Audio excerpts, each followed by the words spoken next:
유재석 씨 하면 대한민국 국민이 거의 모르는 사람이 없는데 이분이 지금처럼 처음부터 이렇게 뜬 개그맨이 아니잖아요.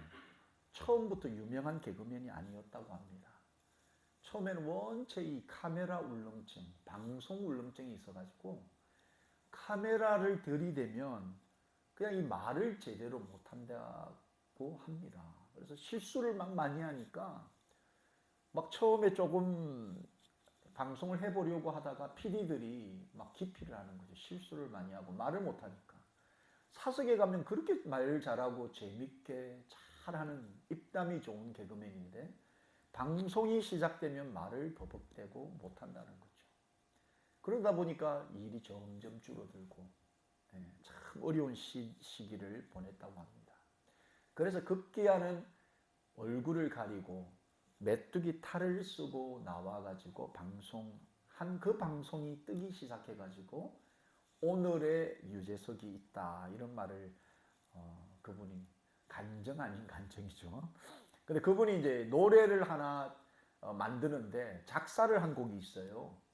그게 말하는 대로, 오늘 설교의 제목처럼 말하는 대로라는 그 노래의 가사를 이 유재석이 썼는데 그 가사에 뭐라고 돼 있냐면 나 20살 적에 하루를 견디고 불안한 잠자리에 누울 때면 내일 뭐하지? 내일 뭐하지? 걱정을 했지. 두 눈을 감아도 통 잠은 안 오고 가슴은 아프도록 답답할 때 난 왜 안 되지? 왜 난 안 되지? 되뇌었지. 말하는 대로 될 수 있다곤 믿지 않았지. 믿을 수 없었지.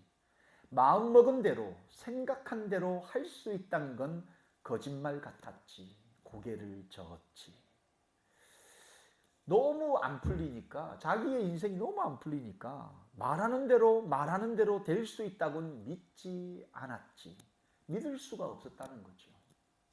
마음먹은 대로 생각한 대로 할 수 있다는 건 거짓말 같았다는 거예요.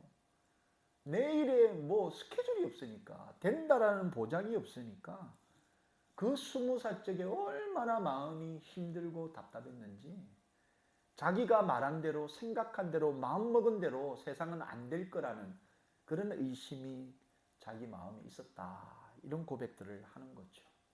그랬던 여러분 유재석이가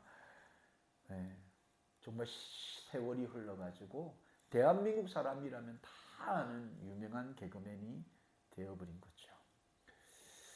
근데 인생을 이 유재석 씨가 논하면서 말하는 대로, 생각하는 대로, 마음먹은 대로 세상이 나중에 그렇게 되더라 이런 말을 하면서 이 가사를 읽으면서 우리의 신앙생활, 믿음 생활도 참 비슷한 부분이 많다 이런 생각을 하는 겁니다. 우리가 말하는 것, 생각하고 마음먹은 것이 우리 믿음에 얼마나 중요한지를 깨닫게 되는 거죠. 본문을 통해서 우리의 믿음 생활, 신앙 생활 어떻게 하면 더 큰 믿음을 소유하고 더 성장하고 성숙된 믿음을 소유할 수 있을까? 우리 두 가지 영적인 교훈을 나누도록 하겠습니다. 그 첫 번째, 여러분 믿음은 생각하고 마음먹고 말하는 만큼 잘한다는 겁니다. 우리의 믿음이 우리가 무엇을 말하는가, 우리가 무엇을 생각하는가, 우리가 무엇을 마음먹고 결단하는가에 따라서 잘하기도 하고 혹은 그 반대일 수 있다는 걸 우리가 기억해야 합니다. 오늘 본문 1절 말씀을 보니까 바리새인들과 또 서기관 중 몇이 예루살렘에서 와서 예수께 모여들었다. 우리가 계속해서 마가복음 강의를 통해서 말씀을 보는데요. 예수님이 가는 곳곳마다 수많은 사람들이 모여들었습니다. 그런데 마가복음 7장에 딱 들어와서 마가의 눈에 새롭게 예수님께 모여든 그룹이 있는데 그게 바로 바리새인들과 서기관들, 이들이 예수께 모여들었다는 겁니다. 그들이 어디에서부터 왔습니까? 예루살렘에서부터 왔다는 겁니다. 이들이 예루살렘에서 예수께 오게 된 결정적인 이유가 있는데 그 이유는 바로 예수님이 가는 곳곳마다 예수님이 만나는 사람들마다 기적과 이적이 일어나는 겁니다. 사람들의 삶이 바뀌는 겁니다. 병자들이 고침을 받는 겁니다. 그들 가운데 예수님을 찬양하고 하나님을 만나는 사람들이 막 일어나는 겁니다. 여러분, 이 소문들이 급기야 예루살렘에게까지 올라간 거예요. 그래서 그 예루살렘에 있던 서기관들과 바리새인들이 이 소식, 이 소문을 듣게 된 겁니다. 예수님이 가는 곳곳마다 일어나는 이 일들이 심상치 않는 겁니다. 새로운 바람이 막 일어나는 겁니다. 이 예수의 소문이 그들 가운데 아주 불안감을 조성할 만큼 센세이셔널한 그런 소문들이었다는 거죠. 그래서 그들이 급기야 예루살렘으로부터 파송되어서 지금 예수님이 있는 곳까지 오게 되었다. 여러분, 예수님께 온 이 바리새인과 서기관들, 이 서기관들은 율법을 연구하고 가르치는 굉장히 인텔리전한 그런 사람들이었죠. 뭐 우리 바리새인들은 말 안 해도 우리가 잘 아는 것처럼 당시 율법에 특심하여서 그 율법을 따라서 얼마나 경건한 생활을 하는 사람들이었는지 모릅니다. 그런데 그들이 예수께 모여드는 겁니다. 어떤 의도를 가지고 여러분 모여들었겠습니까? 예수의 결점을 발견해야 되겠다. 예수의 단점을 발견해야 되겠다. 그래서 예수의 발목을 붙잡아야 되겠다. 이런 마음이 이미 그들 가운데 있었다는 겁니다. 그들은 그런 마음을 먹고 결단하고 생각하고 실천에 옮기게 된 거죠. 자, 그런 마음을 먹고 생각한 대로 실천에 옮긴 그들의 눈에 딱 처음 들어온 게 뭐냐면 본문 2절에 그의 제자 중, 그러니까 예수님의 제자 중 몇 사람이 부정한 손, 곧 씻지 아니한 손으로 떡 먹는 것을 봤다.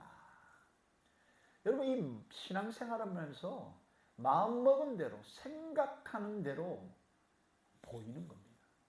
그들이 이미 예수를 붙잡아야 되겠다. 예수의 결점, 단점을 찾아야 되겠다라는 마음을 이미 먹고 생각을 이미 했기 때문에 그들에게 보인 것은 바로 예수님의 제자 중 몇 사람이 손을 씻지 아니하는 채 떡을 먹는 것을 봐버린 겁니다.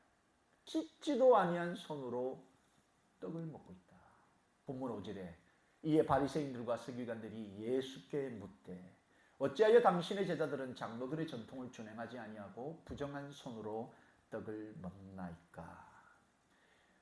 잘못한 것은 예수님의 제자들입니다. 그렇지 않습니까? 굳이 잘못했다라고 따진다 그러면 예수님의 제자들이 잘못한 것인데 따지기는 누구한테 따집니까? 예수님께 따지는 거죠. 왜? 이미 결론을 정하고 마음을 먹어버렸기 때문입니다. 결론을 정했어요. 그들은 자신의 믿음 생활의 결론을 정해버린 겁니다. 예수는 부정하고 믿지 않기로 결론을 정해버린 겁니다. 타겟이 정해져 있었습니다. 그러니 예수님의 제자 중 몇 사람이 한 행동을 가지고 결국은 예수님을 가리키면서 예수님을 블레임하기 시작하는 거죠. 이 제자들의 행동을 이야기하면서 기준을 내세우는데 그 기준이 뭐냐면 바로 장로들의 전통입니다. 장로들의 전통을 이야기하면서 이미 그들은 예수님의 제자들을 부정한 손, 부정하다라고 이야기하는 거예요. 이 손을 씻는 문제, 이 이스라엘 지방, 뭐 그쪽 이 중동 지방 아직도 이게 손으로 먹는 이 민족들이 있습니다. 지금도 손으로 막 이게 막 카레 같은 거 여러분 비벼가 손으로 먹는 민족이 있습니다. 이게 위생적으로 이 손에는 많은 바이러스들이 있으니까 우리가 팬데믹 이후에 손을 뭐 깨끗하게 씻고 뭐 세니타이징 하고 이러지 않습니까? 바이러스가 있으니까. 그렇게 먹으면 몸에 나쁜 바이러스가 들어갈 수 있다.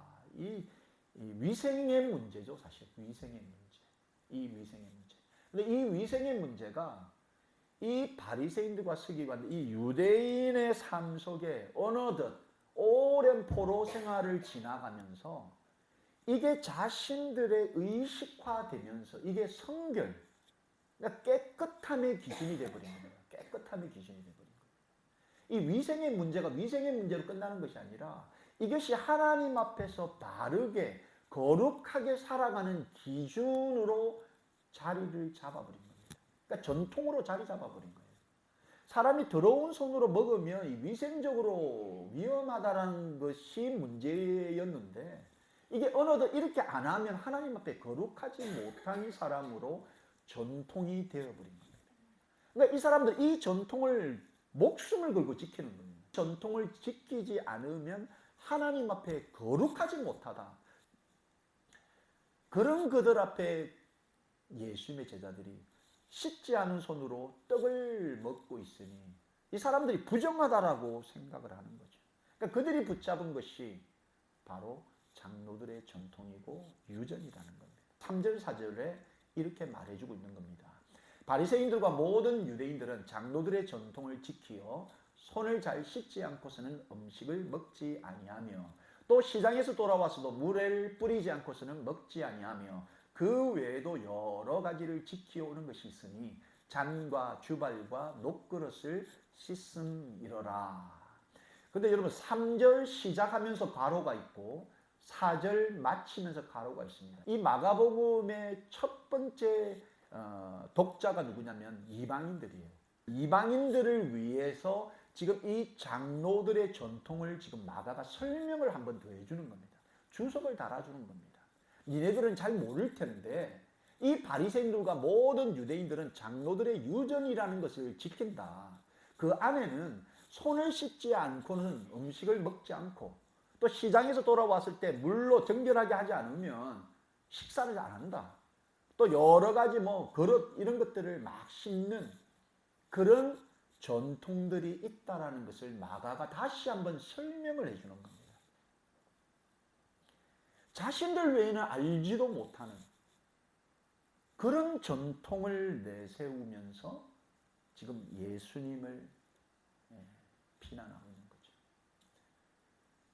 지금 이 예수님과 제자들이 떡을 나누고 있는 그 떡을 나누는 손을 부정한 손이다. 이렇게 이야기하는 거예요. 정결하지 못하고 거룩하지 못한 손이다. 이렇게 지금 이야기하는 거죠. 여러분 이 교회 공동체, 예수님과 함께 제자들이 떡을 나누는 이 떡을 나누는 것이 얼마나 중요한 건지 모릅니다. 교회가 바로 이 떡 대신 예수님을 나누는 공동체를 바로 교회라고 하거든요. 이 교회라는 공동체의 단어가 뭐냐면 코이노니아입니다. 코이노니아. 떡 대신 예수님을 나누는 친교하고 섬기고 친목하는 그 공동체를 우리가 교회 코이노니아라고 부르는데 지금 이 바리새인들과 서기관들이 예수께 따지면서 제자들 그 떡을 나누는 그 부정한 손이라는 이 부정한이라는 단어의 뜻이 뭐냐면 바로 코이나이스라는 단어입니다. 코이나이스. 그러니까 이 부정하다라고 말하는 이 코이나이스와 교회를 말하는 코이노니아가 이 단어의 이 근원이 하나라는 거예요. 똑같다는 거예요. 여기에서 파생이 된 겁니다. 코이노스라는 단어에서 파생된 거예요. 한 끗 차이라는 겁니다.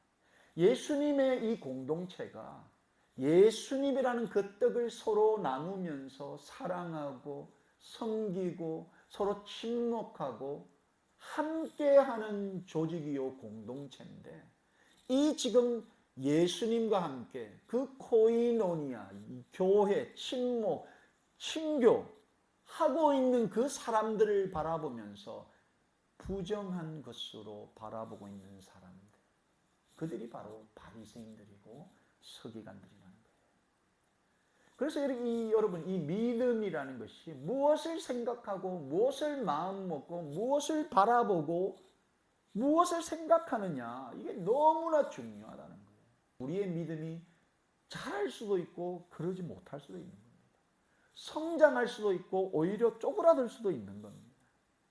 그래서 잠언 우리 4장 23절로 27절 말씀을 보니까 모든 지킬 만한 것 중에 더욱 내 마음을 지키라. 생명의 근원이 이에서 나니라. 구부러진 말을 내 입에서 버리며 삐뚤어진 말을 내 입에서 멀리하라. 내 눈은 바로 보며 내 눈꺼풀은 내 앞을 곱게 살펴 내 발이 행할 길을 평탄하게 하며 내 모든 길을 든든히 하라. 좌로나 우로나 치우치지 말고 내 발을 악에서 떠나게 하라. 여러분, 우리의 발이 좌로나 우로나 치우치지 않고 바른 길 가기 위해서 제일 먼저 뭐냐면 마음을 먼저 지키는 거예요. 그렇죠? 마음, 생각을 지키는 겁니다. 그러니까 바른 것을 마음 먹고 바른 것을 생각하고 그 다음에 이 생각하고 마음 먹은 것을 말할 때 우리의 입이 말이 구부러지지 않도록 조심하라 이렇게 말하고 있는 거죠. 그 다음이 뭐죠? 눈이라는 겁니다. 바른 걸 보는 것 참 중요한 거죠. 그래야 비로소 여러분 우리의 발이 좌로나 우로나 치우치지 않고 바른 길을 갈 수 있다는 겁니다. 우리의 이 믿음을 한번 생각해보고 나는 무엇을 생각하고 있나? 나는 정말 무엇을 바라고 있나? 정말 나는 내 믿음이 자라기를 소원하고 있나? 오늘 본문에서 주신 두 번째 교훈, 바로 우리의 믿음은 하나님의 말씀, 하나님의 계명을 붙잡을 때 완성이 된다는 겁니다. 하나님의 말씀을 붙잡아야 돼요. 지금 예수님께서 지금 제자들의 그 손을 보면서 부정한 손이다라고 말하면서 장로들의 유전을 가지고 찾아온 이 바리새인들과 서기관들에게 본문 7절 8절에 뭐라고 평가하냐면 사람의 계명으로 교훈을 삼아 가르치니 나를 헛되이 경배하는도다 하였느니라. 너희가 하나님의 계명은 버리고 사람의 전통을 지키느니라. 그러니까 예수님이 지금 이 바리새인들과 서기관들에게 너희가 하나님의 계명은 버리고 사람의 전통을 지키고 있다. 그렇게 지금 평가를 하고 있는 겁니다. 그러니까 이 바리새인들 입장에서 서기관의 입장에서 정말 기분 나쁜 평가죠. 지금까지 자기신들이 하나님의 계명에 열심을 다하고 그걸 열심히 지킨다라고 생각했는데 하나님의 계명은 버리고 사람의 전통을 지키고 있다. 이런 지금 평가를 하고 계신 예수님. 얼마나 그들을 자극하고 분노하게 하는 그런 말씀이겠습니까? 이게 예수님의 결론이라는 겁니다. 헛되이 경배하고 있는 거예요. 헛되이. 사람의 계명을 교훈으로 삼아 그걸 가르치고 그걸 믿고 붙잡고 있으니 헛되이 경배하는 거다. 예수님이 말하는 하나님의 계명, 이게 뭔가? 마태복음 22장 36절로 40절을 보면 지금 예수님이 말하는 하나님의 계명을 정확하게 말씀하고 있습니다. 자, 선생님 율법 중에서 어느 계명이 크니까? 예수께서 이르시되 네 마음을 다하고 목숨을 다하고 뜻을 다하여 주 너의 하나님을 사랑하라 하셨으니 이것이 크고 첫째 되는 계명이요 둘째도 그와 같으니 내 이웃을 내 자신같이 사랑하라. 그러니까 예수님 앞에 나와서 정말 하나님의 크고 중요한 계명이 뭡니까? 이렇게 물은 거예요. 자, 그때 예수님께서 첫째 계명이 바로 하나님을 사랑하는 것. 목숨을 다하고 마음을 다하고 뜻을 다해 하나님을 사랑해라. 이게 첫 번째 계명이다. 그런데 둘째도 있는데 둘째도 딱 그와 같은 개념이라는 거예요. 둘째가 뭐냐? 바로 너의 이웃을 너 자신을 사랑하는 것처럼 사랑하라. 이 두 가지 계명이 가장 큰 계명이다. 이 두 계명이야말로 온 율법과 선지자의 강령이다. 이렇게 지금 주님이 이야기를 한 겁니다. 하나님 사랑과 이웃 사랑. 이 사랑, 이 계명을, 이 하나님의 계명을 바리새인들과 서기관들이 놓쳤다라는 겁니다. 하나님의 계명을 잃어버렸다라는 겁니다. 지금 그들은 하나님을 너무나 사랑한다라고 생각했습니다. 하나님을 너무 잘 믿는다라고 생각한 거예요. 그런데 오늘 이 본문에 등장한 이 일련의 사건만 보아도 그들은 하나님을 사랑하고 이웃을 내 몸과 같이 사랑해야 될 그 제자들이 그들 눈에는 보이질 않은 거예요. 예수님의 제자들만 보이지 않은 게 아니고 바로 그 가운데 계신 예수님도 그들은 보지 못한 거예요.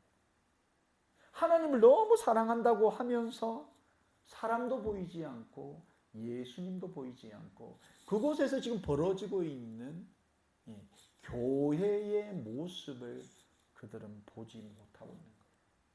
자신들의 전통, 자신들의 그 유전, 자신들이 드러날 수 있는, 자신들이 얼마나 거룩한 존재요, 얼마나 자신들이 율법을 잘 지키는 존재인 듯 자랑할 만한 그것들을 붙잡은 나머지 하나님도 보이지 않고 사람들도 보이지 않고 예수님도 그들 가운데는 보이지 않았다는 것.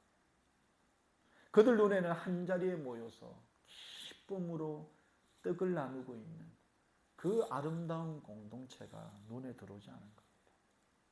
자신들의 그 규칙과 전통, 유전, 그것으로 인해서 자신들만이 가장 훌륭하고 가장 돋보이는 존재라는 그런 특별한 의식이 그들 가운데 있었다는 거예요. 그러다 보니까 남들이 보이지 않는 거예요. 남들만 보이지 않는 것이 아니라 예수님도 그들 가운데는 보이지 않은 거죠. 그래서 예수님이 바로 본문 6절에 이르시되 이사야가 너희 외식하는 자에 대하여 잘 예언하였도다. 기록하였으되 이 백성이 입술로는 나를 공경하되 마음은 내게서 멀다. 그러니까 예수님은 지금 이들에게 외식하는 사람이다 이렇게 이야기하는 거예요. 외식하는 사람들. 입술로는 하나님을 공경하는데 그 마음이 이미 마음 먹은 것이 예수를 부정하고 예수의 제자들을 부정하고 예수님과 함께 떡을 나누면서 교회를 세워나가고 친교하며 섬기며 교제하며 함께 고난을 헤쳐나가고 있는 그 공동체에 대해서 마음이 멀어져 있는 거예요. 그러니까 그것이 부정하게 보이는 거죠. 부정하다 이렇게 생각합니다. 불결하다 이렇게 생각한 겁니다. 그러면서 예수님을 올무 잡으려고 그들이 예수를 비난하고 있는 거죠. 여러분, 우리의 믿음의 완성이 무엇이 되어야 합니까? 바로 하나님의 말씀이 되어야 되는 거예요. 말씀이신 하나님이 되어야 되고 하나님의 계명, 바로 하나님을 사랑하고 그 하나님을 열심히 사랑하는 그 사랑이 이 땅에서 우리 이웃들을 향해서 실천되어질 때 나를 사랑하고 아끼는 것처럼 우리의 이웃들, 특별히 하나님을 알지 못하는 이웃들을 향해서 실천되어질 때 우리의 믿음이 완성이 되는 겁니다. 우리의 믿음이 완성이 되는 거예요. 주님 앞에 갔을 때 믿음이 없이는 하나님을 기쁘시게 할 수 없다라는 그 말씀이 이루어지기 위해서는 우리 안에 하나님의 말씀을 부여잡고 이 말씀이 내 삶을 통해 실천되어져야 완성된 믿음을 가지고 하나님을 기쁘시게 할 수 있다는 겁니다. 우리의 믿음이 연약하죠, 여러분. 우리의 믿음이 연약하죠. 부족하죠. 그러나 이 믿음의 완성을 위해서 우리가 몸부림쳐야 되는데 어떻게 완성시킬 수 있습니까? 바로 하나님의 말씀을 실천할 때. 그 실천이란 크게 두 가지입니다. 마음을 다하고 뜻을 다하고 우리 모든 삶을 다해 하나님을 사랑하고 그 하나님을 향한 그 사랑이 이 땅에 눈에 보이는 이웃들, 특별히 마가가 주목해서 지금 이야기하고 있는 이방인들도 알지 못하는 그런 유전 전통을 내세우면서 주님과 제자들과 그 공동체를 불결하다, 부정하다라고 말하면서 비판하고 비난하면서 입술로는 하나님을 공경하는 듯하나 그들의 삶은 예수님도 없고 사람도 없고 하나님도 없는 그런 믿음 없는 행동을 해서는 안 된다는 것을 지금 예수님이 보여주시는 겁니다. 여러분, 마음을 다하고 목숨을 다하여 하나님을 사랑하는 것, 동시에 우리의 이웃을 어떻게 하면 사랑하고 섬길 수 있을까? 이것 가지고 몸부림칠 때 우리의 믿음이 성장하는 겁니다. 어제보다 오늘 성장하는 겁니다. 하나님이 보여야 합니다. 하나님이 보여야 돼요, 여러분. 그래야 우리의 믿음이 자랍니다. 그 다음에는 사람이 보여야 합니다. 사람이 보여야 우리의 믿음이 완성이 된다는 겁니다. 이것을 바리새인들과 서기관들이 놓쳤습니다. 하나님도 보지 못했고요. 사람도 보지 못했다는 겁니다. 하나님의 말씀을 우리 붙잡고 하나님을 사랑하고 사람을 사랑하는 이 하나님의 계명을 우리 온 마음 다해 실천함으로 여러분 우리의 믿음의 성장이 있기를 원합니다. 완성된 믿음으로 하나님께 큰 영광 돌리는 저와 여러분이 되기를 예수님의 이름으로 축원합니다. 말씀을 정리합니다. 이 유재석 씨가 그 가사 후반부에 뭐라고 이야기를 했냐면 마음먹은 대로 생각한 대로 말하는 대로 될 수 있다는 걸 알지 못했지. 그땐 몰랐지. 이젠 올 수도 없고 갈 수도 없는 힘들었던 나의 시절, 나의 20대. 여러분 우리가 신앙생활을 하면서 오늘은 다시 돌아오는 날이 아닙니다. 오늘 내 믿음도 오늘의 내 믿음이지 오늘이 지나가면 다시 돌아갈 수 없다는 겁니다. 마음먹은 대로 생각하는 대로 말하는 대로 우리가 무엇을 생각하고 무엇을 마음에 먹고 무슨 생각을 하고 어떤 결단을 내리느냐에 따라서 오늘, 내일 그리고 추후 주님 앞에 섰을 때 우리의 믿음이 달라질 수 있다는 겁니다. 서기관들과 바리새인들은 제자들을 공격하고 예수님을 공격하고 이것이 추후에 교회를 공격한다라는 것을 자기들은 몰랐어요. 깨닫지 몰랐어요. 그들은 그것이 너무나 잘하는 것인 줄 알았지만 결국 종국에는 그들은 예수님을 공격하고 제자들을 공격하고 교회를 공격했습니다. 그들은 마음먹고 생각하고 결단한 것, 바로 예수님을 끌어내리고 예수님을 이 땅에서 평가절하시키고 예수님의 그 공동체를 와해시키는 그 일을 한 거죠. 그런 평가를 받게 된 겁니다. 그런 평가의 가장 큰 기준은 바로 외식이었다는 겁니다. 장로들의 유전이라는 외식. 겉으로는 믿음이 있는 듯하지만 그들의 눈으로 본 것, 생각한 것, 마음먹고 결단하고 실천한 것들은 모두가 하나님의 말씀을 빗나가 버린 외식이었습니다. 여러분 이 외식 가지고는 우리가 주님을 기쁘시게 할 수 없다는 거예요. 종국에 주님 만났을 때는 외식하는 자로 우리는 평가받을 수밖에 없다는 겁니다. 그렇기 때문에 오늘 우리는 우리의 믿음을 돌아보고 결단해야 됩니다. 하나님의 말씀을 붙들어야 되고 그의 계명을 붙잡고 그걸 지키며 우리의 믿음을 완성해 나가야 됩니다. 우리의 믿음을 완성하기 위해서는 무엇보다 하나님이 보여야 되고 하나님의 말씀이 우리 안에 들어와야 됩니다. 말씀이 들어와야 돼요. 말씀이 들려야 합니다. 이 말씀으로 내가 마음을 먹고 생각을 하고 결단을 하고 그리고 말을 하는 겁니다. 그리고 사람이 보여야 한다는 겁니다.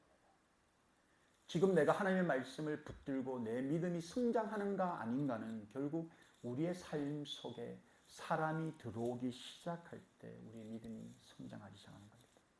내가 품어야 할 사람들, 내가 사랑해야 할 사람들, 내가 섬겨야 할 사람들, 내 삶의 바운더리 안에 사람들이 들어와 있을 때 비로소 우리의 믿음은 성장하고 성숙되는 겁니다. 여러분 하나님의 계명 말씀을 붙들고 하나님의 말씀을 실천할 생각, 하나님의 말씀을 내 삶 속에서 행할 마음, 그걸 결단하여서 우리 성장하고 성숙된 믿음으로 하나님을 기쁘시게 하는 저와 여러분이 되기를 예수님의 이름으로 축원합니다.